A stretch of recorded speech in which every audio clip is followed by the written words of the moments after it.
BCCI दुनिया का सबसे रिचेस्ट बोर्ड है, ये तो हम सबको पता ही है। मगर रिसेंटली उनके मेजर स्पॉन्सर ड्रीम 11 के एग्जिट के चलते there were rumors that BCCI is in a financial shock.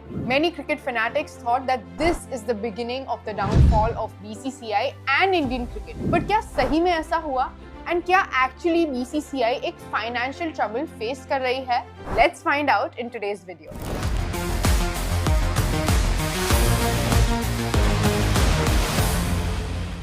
अगस्त 2025 में जो ड्रीम 11 का 358 crore rupees title sponsorship deal था, वो गवर्नमेंट के promotion and regulation of online gaming act 2025 के बाद टर्मिनेट हो गया। Dream 11's core business was real money gaming and it became prohibited in India. इसी रेगुलेशन के चलते dream 11 exerted from the sponsorship deal with BCCI. ये exit initially एक major commercial setback लग रहा था, क्योंकि ड्रीम 11 और माई 11 सर्कल दोनों मिलाकर बीसीसीआई को ₹1000 करोड़ तक का कंट्रीब्यूशन प्रोवाइड कर रहे थे। इस सिचुएशन पर सभी को ऐसा लग रहा था कि बीसीसीआई इस फाइनेंशियल शॉक से रिकवर नहीं कर पाएगी, मगर बीसीसीआई ने इस एग्जिट को सिर्फ एक शॉर्ट टर्म डिस्टर्बेंस की तरह हैंडल कर लिया। बीसीसीआई ने ड्रीम 11 की एग्जिट के बाद तुरंत ही New Jersey sponsorship deal secure कर ली, जो कि पिछली डील से हायर वैल्यूएशन पर थी। अपोलो टायर्स जैसे ग्लोबल ब्रांड के साथ कमर्शियल पार्टनरशिप्स करके बीसीसीआई ने एक्चुअली ड्रीम 11 के फाइनेंशियल लॉस को टैकल कर लिया।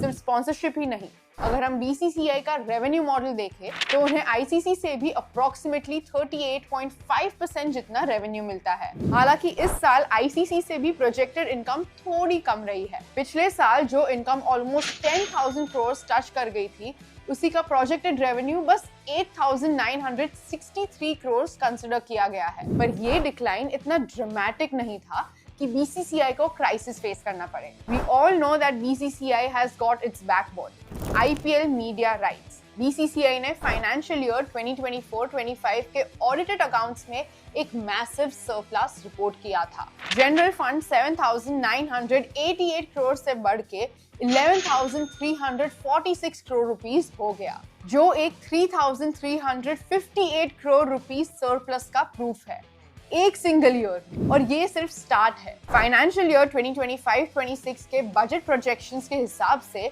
6,728 करोड़ रुपीस का सरप्लस एक्सपेक्ट किया गया है। इन सभी फैक्टर्स के अलावा एक और इंटरेस्टिंग एस्पेक्ट है, और वो है बीसीसीआई के इंटरेस्ट इनकम का।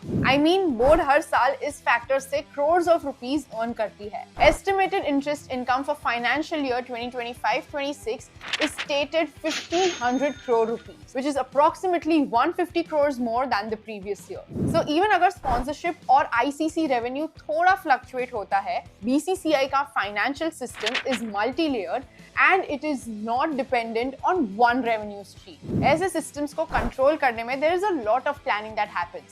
और इसी के चलते बीसीसीआई ने बजट में डिसिप्लिन प्रोविजंस भी रखे हैं। 3,320 crore for income tax liabilities, 1,000 crore contingency buffer और around 160 crores for pending litigation cost। और तो और 500 crore rupees infrastructure subsidiaries भी allocate किए गए हैं। बहुत सारे national boards आईसीसी और sponsorships के ऊपर dependent रहते हैं, लेकिन बीसीसीआई का commercial landscape अलग लीग में है।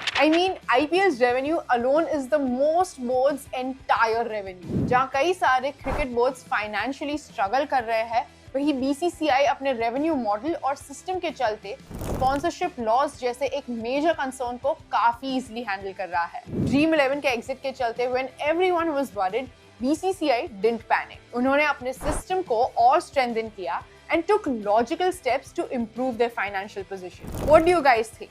आखिर क्या एक ऐसा मेजर डिफरेंस है बीसीसीआई और बाकी बोर्ड्स में जो बीसीसीआई को इतना स्ट्रॉन्ग बनाता है? Let us know your reactions below and stay tuned for more interesting cricket updates.